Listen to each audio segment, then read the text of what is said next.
Hey, what's up everyone? Hopefully everything is well. My name is Nam, and on this channel I typically talk about all things personal finance. So according to CNBC, there are roughly around 30 million Americans who applied for unemployment. And of those who do get approved for unemployment, they'll be rewarded a $600 a week benefit until July 31st. Many of those who became unemployed, they may be making more than many individuals who are currently working. In fact, according to an article from the New York Times, almost 2/3 of unemployed workers are making more than they used to be making. So depending if you think that's fair or not, there's been quite a few proposals that try to reward our essential workers, but none of them have yet to be passed. The most recent proposal, which is called the Patriot Pay, was proposed by Mitt Romney, who's also the Utah senator. So in this video, I'll summarize what this proposal is all about, and if this proposal does get passed, this will affect a lot of workers out there. So I'll tell you how much you can get paid and what you can exactly expect from this. So first off, let's talk about how this would all work. So for all essential workers who make less than $50,000 a year, employers will receive a 75% refundable payroll tax credit for a bonus up to $12 an hour. So essentially with that $12 pay increase, $9 of it is coming from the federal government, and the other $3 will be coming from the company. So for any essential employee that's making over $50,000 a year, the tax credit will be phased out by $24 for every additional $500 in income until the annual income hits $90,000. So for any income over $90,000, they would essentially receive nothing from the Patriot Pay. This was something that's very similar to the stimulus checks. For an individual who's making over $75,000 a year, the stimulus checks became smaller and smaller until it phased out at $99,000 a year. The maximum tax credit is $1,440 a month. So meaning that a full-time worker could receive up to an extra $1,920 a month. So now let's talk about who would qualify for the tax credit. So in this proposal, they say that Congress and the Department of Labor would have to figure out what are critical industries included but not limited to hospitals, food distributors and processors, and health manufacturers. Eligible employers would have to certify that an employee's working conditions would increase their potential exposure to the COVID-19 virus. It also did say that employers would qualify for payroll tax credit for employees' bonuses between May 1st and July 31st of 2020. And all employees must work at least 100 hours each month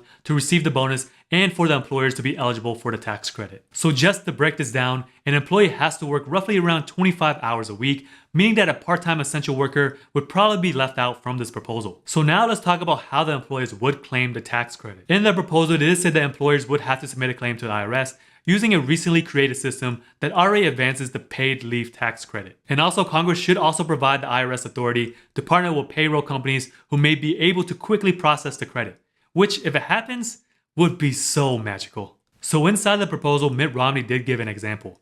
He said that a grocery store in Utah can opt into the Patriot Pay and give their workers a $12 an hour raise. The employer will put in $3 while the federal government would put in $9. So for a grocery worker who makes $10 an hour, they would receive $5,760 bonus from May 1st all the way to July 31st. So on a weekly basis, the grocery store worker would have an extra $480. This would be a little bit closer to the extra $600 a week that unemployed individuals are receiving. Senator Romney also said that the Patriot Pay is a way for us to reward our essential workers as they continue to keep Americans safe, healthy, and fed.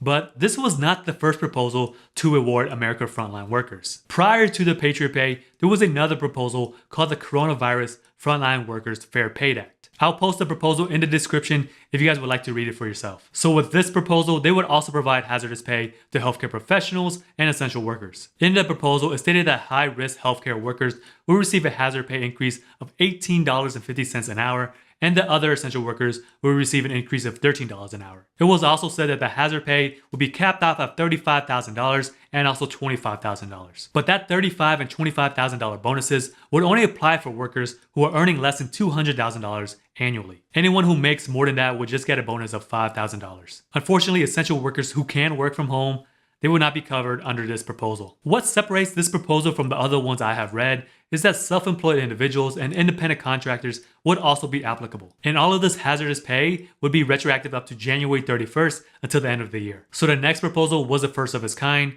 The Senate Democrats, they proposed a Heroes Fund. And if this were to pass, essential workers will receive a $25,000 premium pay bonus. But this will only apply for individuals who made less than $200,000 a year. And for people who made more than that, they would just receive a $5,000 bonus. There would also be an extra $15,000 bonus for recruitment for essential workers in needed areas. With this proposal, workers would also receive retroactive pay starting from January 27th. And also this proposal did include death benefits For any frontline or essential worker that passes away in the line of duty, their family members would receive the remaining amount that the individual was entitled to. And lastly, this proposal also included protecting the workers and providing them with the necessary PPE. Now, let's talk about the problems with these proposals. Like with any proposal for hazard pay, I feel like the biggest obstacle is trying to figure out who's high risk, frontline, and essential. The Cybersecurity and Infrastructure Security Agency provided us with a publication which recognizes all essential workers during the COVID-19 pandemic. I will also post a link of the list in the description below if you guys want to check it out. It's quite a long list. To be completely honest, I feel like most occupations are essential anyways. But on the flip side, there are some lists that was created by Business Insider that showed which businesses would not be considered essential. Some of these include theaters, salon and spas, museums, shopping malls, and lastly, what I missed the most, the gym, bruh. Probably the next biggest thing that comes with proposals is determining on how much this will all cost. So to figure out how much it will cost, we need to identify who would be labeled as essential. There are some numbers that are floating around. In an article by the New York Times, they said that there are roughly 46 million essential workers. But in another article by the American Action Forum, they estimate there are roughly around 26 million essential workers. So in their list, this includes anyone who is in healthcare, transportation services, food production and sale, public safety, building cleaning, and maintenance. So I'm just gonna base my numbers off the 26 million essential workers estimation. Alright, so we're gonna math this up. First, let's take a look at the Patriot Pay proposal. One thing that may be difficult to figure out is the pay cap of $90,000. I'm not sure how everybody feels about that pay cap, but me personally, I feel like it's too low. But let me tell you why. The city that's been hit the hardest by the coronavirus is New York City, and one of its major hospitals is New York Langone. According to Glassdoor.com, the average nurse's salary there is $97,000 a year. The Patriot Pay proposal was meant for high-risk frontline workers. I'm not sure what's more high risk than a New York nurse right now. These are the people who are spending 12-hour days in front of those who are the sickest, and I'm pretty sure this proposal was meant for individuals like them. Unfortunately, this will probably leave out a lot of healthcare workers living in major cities. So there are roughly around 26 million essential workers, and about 10 million of them are healthcare workers. Now let's just say about 10% of those healthcare workers do not qualify just due to the fact that they make too much money. This leaves us about 9 million healthcare workers that would be eligible. I am also pretty sure there are a percentage of the remaining 16 million essential workers that make more than $90,000, so they won't be eligible either. While the majority of the workers that will be affected by the pay cap will most likely be healthcare workers, I'm predicting about 10% of other essential workers would also be affected. So this leaves us with about 14.4 million workers. So now let's add the previous 9 million healthcare workers. That will equal to about 23.4 million essential workers that would be eligible for this Patriot Pay bonus. So if you were to multiply that by 1920, this would equal to about $45 billion a month. So to keep this program going for at least another 3 months, this will equal to about $135 billion. So just a reminder, this is just a quick calculation because for any individual who makes more than $50,000 a year, their hazard pay would be reduced. So I did not add that into my numbers. So second, now let's take a look at the Coronavirus Frontline Workers Pay Act. So with this proposal, high-risk healthcare workers would be paid up to $35,000, and for the rest of the essential employees, they would receive $25,000. Again, based off my numbers off the American Action Forum article, there are roughly around 10 million healthcare workers. Of those who are considered high risk on this proposal, this would include nurses, CNAs, pharmacists, physicians, and other hospital staff, just to name a few. So I'm just going to make some guesstimations because this is no way accurate. Let's just say half of those healthcare workers would be considered high risk. So that leaves about 5 million workers. So 5 million times 35,000, this will equal to about $175 billion. So for the rest of the 21 million essential workers, times that by $25,000, this would equal to $525 billion. So to add this all up, this will equal to about $700 billion. So for the Heroes Fund, I did run some numbers in my previous video, so this will cost about $672 billion.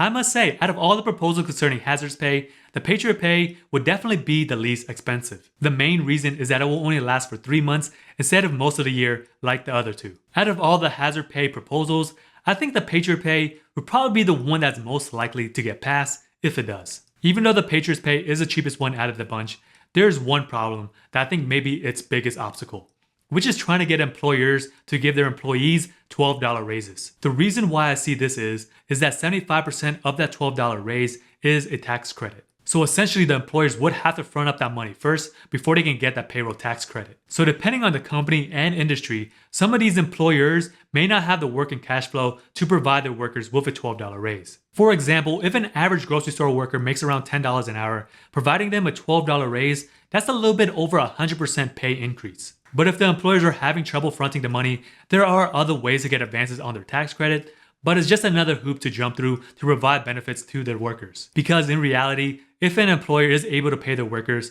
they would really only have to front an extra $3 an hour. But again, this is really up to employers if they want to provide the raise or not, because nowhere did it state in the proposal that the employers would have to provide raises. So my estimate of the Patriot Pay bonuses of $135 billion, it may be a lot less depending on how many employers will want to participate in the program. Just remember guys, that these are just proposals and these are my estimations. Nothing is set in stone and there has not been any approvals for any of these. Alright guys, so let me know in the comments below, out of all of the 3 hazard pay proposals, which one do you think is most likely to get passed? Would it be the Patriot Pay, the Coronavirus Frontline Workers Fair Act, or the Heroes Fund? If you guys haven't already, make sure you give this video a like because it will really help support the channel. Subscribe so you don't miss out on any future videos. And if you want to hang out with me some more, check out my videos over here.